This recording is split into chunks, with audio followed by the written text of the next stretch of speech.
Ty vado, furt piju tyhle ty hnusy, tyjo. Už mi to ani nechutná, chtěl by to změnu, ty vado. Dobrý den, pane? Hledáte něco? Ty jo, ale to neznám, to bude stejně hnusný jak ten Crazy Wolf. No právě, že naopak. Je to absolutně bez konzervantů, kreativní balení, méně cukru a velmi výhodné. Ty jo, ale to bych si mohl jeden koupit. Za kolik mi ho prodáte jeden? Tak normálně ve večerkách to stojí 30 korun, ale na physioshop.cz to mají za 25 korun a to se mi zdá velmi výhodné.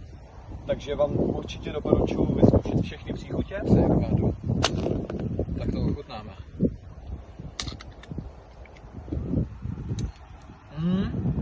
Ty vado, to je hodně dobré. To je rozhodně, tohle je asi nejlepší pití, co jsem kdy pil. Cítíte změnu, pane? No rozhodně, lepší než tady to nějaký Crazy Wolf.